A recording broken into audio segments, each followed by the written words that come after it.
आज के इस वीडियो में हम लोग चैप्टर या एक्सरसाइज 6.1 के कुछ प्रश्नों को हल करेंगे। इन प्रश्नों को हम लोग अवकलज की मदद से हल करेंगे, क्योंकि हम लोग अवकलज का अनुप्रयोग पढ़ रहे हैं और इस अभ्यास के अंतर्गत इसी की मदद से हम लोग कुछ इस प्रकार के प्रश्नों को हल करेंगे। जैसे कि यहाँ पर दिया हुआ है, एक कण 6y = x³ + 2, 6y बराबर x³ + 2 के अनुगत गति कर रहा है। एक कण है जो इस वक्र के अनुदिश गति कर रहा है।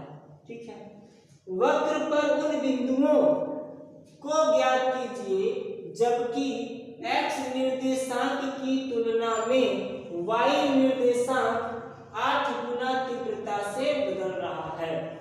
तो ये एक बहुत ही सरल सा प्रश्न है। तो आइए देखते हैं हम लोग इसको कैसे हल कर सकते हैं। इसमें लिखा है कि x निर्देशांक की तुलना में y निर्देशांक 8 गुना तीव्रता से बदल रहा है। तो प्रिय छात्रों, प्यारे बच्चों, इसको आप समझिए कि ये क्या चीज लिखा हुआ है।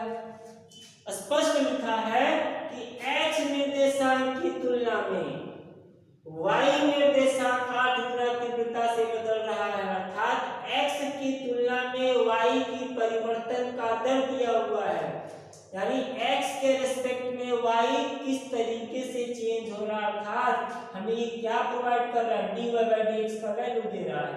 तो हम लोग लिखेंगे हल सॉल्यूशन और लिखेंगे दिया है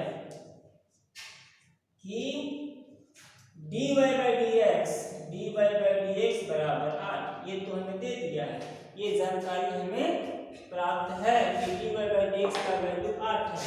हम लोग लिखेंगे कि दिया है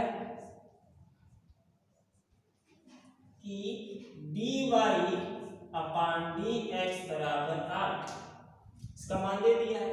अब हम लोग क्या करेंगे, ये जो फंक्शन दिया है इसका x के रिस्पेक्ट में अवकलन करेंगे। तो फिर लिखेंगे दिया है कि 6y = x³ + 2। अब differentiating with respect to x, इसके दोनों पक्षों में x के रिस्पेक्ट में अवकलन करेंगे तो मिलेगा 6 × dy/dx = x के रिस्पेक्ट में x³ का अवकलन 3x² और 2 का अवकलन 0 होगा, उसको हम नहीं लिखेंगे।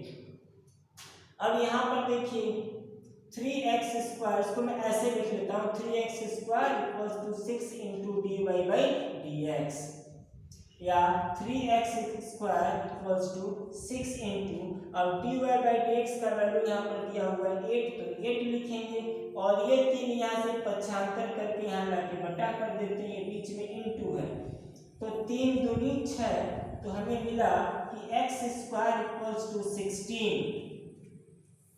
फिर x² = 16 से हमें मिलेगा x बराबर करनी में 16 या x बराबर ±4, 16 का वर्गमूल स्क्वायर रूट होता है ±4। अब आगे देखिए, हमें x का मान तो मिल गया कि x का मान या तो +4 है या तो -4 है। तो जब x का मान 4 है तो y का मान कितना है, तभी तो पॉइंट में मिलेगा। ये पूछा है कि उस बिंदु को ज्ञात कीजिए।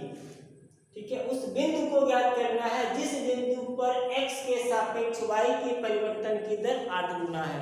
तो किसी भी बिंदु का निर्देशांक होता है और निर्देशांक में 2 चीजें होती है, भुज और कोटि। तो हमें भुज तो मिल गया कि भुज 4 होगा या -4 होगा। तो अभी कोटि ज्ञात करना होगा कि जब भुज +4 है तो कोटि कितनी है और जब भुज -4 है तो कोटि कितनी है। तो ये हम लोग कैसे निकालेंगे, इसको निकालने के लिए हमें मूल समीकरण पे जाना होगा। ये जो मूल समीकरण है यहाँ से हम लोग ज्ञात करेंगे। तो लिखेंगे जब x बराबर 4 तो y बराबर, देखिए इसको y के लिए हम लोग हल कर सकते हैं। y बराबर लिख सकते हैं x³ + 2/6, x³ + 2/6 अब यहाँ पर x की जगह पे हम लोग +4 लिख लेंगे।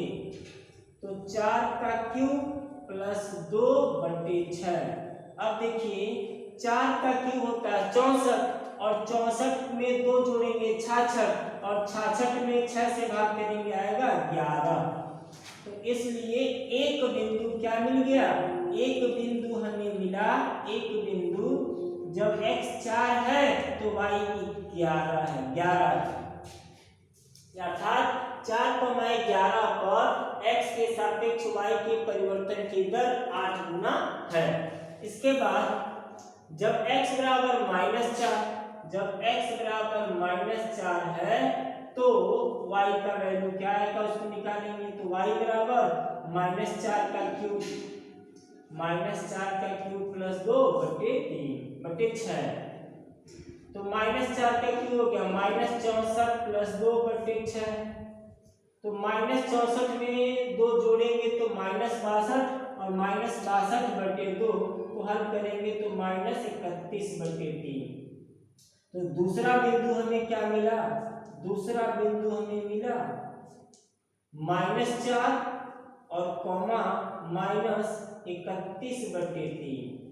तो ये हम लोगों का उत्तर हो गया, अर्थात 4,11 और -4, -31/3 पर x के सापेक्ष y के परिवर्तन की दर 8 गुना है।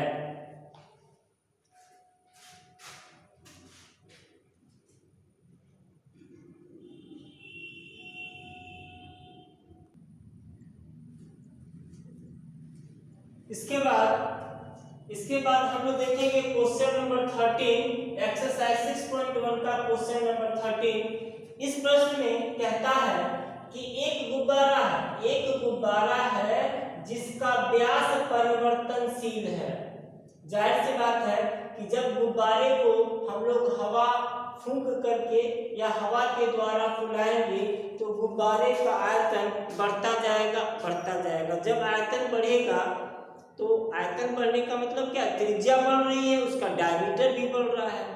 ठीक है, तो इसके डायमीटर को, उसके व्यास को इस समीकरण के द्वारा व्यक्त किया जा रहा है। इस समीकरण के द्वारा दिया है कि डायमीटर या परिवर्तनशील व्यास 3/2 गुणे 2x+1 इसके अनुसार बदल रहा है। तो आयतन परिवर्तन की दर x के रिस्पेक्ट में क्या है ये हमें ज्ञात करना है कि x के सापेक्ष आयतन परिवर्तन की दर क्या है, अर्थात हमें dv/dx ज्ञात करना है। हम लोग लिखेंगे माना कि आयतन v तथा त्रिज्या r है। गोलाकार गुब्बारे की त्रिज्या को हम लोग r मान लेते हैं, आयतन भी तथा त्रिज्या r है। तो दिया है कि देखिए दिया है कि व्यास 3/2 गुणे 2x+1 है। तो व्यास d बराबर 3/2 गुणे 2x+1 और व्यास बराबर होता है त्रिज्या का 2 गुना। तो d के बदले हम लोग लिखेंगे 2r बराबर 3/2 गुणे 2x+1। इस 2 को पक्षांतर करेंगे तो हमें r का वैल्यू मिलेगा, परिवर्तनशील त्रिज्या r बराबर 3/4 गुणे 2x+1। तो ये तो बात हो गई। इसके बाद अब हम लोग चलते हैं आयतन पर, गोले के आयतन। तो गोले का आयतन या गुब्बारा क्या है, गुब्बारा एक गोला ही है। तो गोले का आयतन यदि v है तो हम लोग जानते हैं कि गोले के आयतन का सूत्र होता है 4/3 πr3, 4/3 πr3। यदि गोले का आयतन v हो, उसकी त्रिज्या r हो, तो उसके आयतन और उसके त्रिज्या में ये संबंध होता है कि v बराबर 4/3 πr3।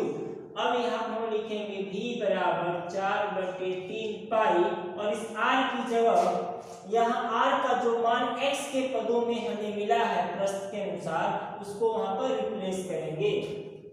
तो r की जगह पर लिखेंगे 3/4 गुणे 2x+1 का होल क्यूब। अब हमें भी क्या मिलेगा, भी बराबर 4/3 पाई गुणे 3 का घात 3 27, 4 का घात 3 है मिलेगा 64 और 2x + 1 का होल क्यूब।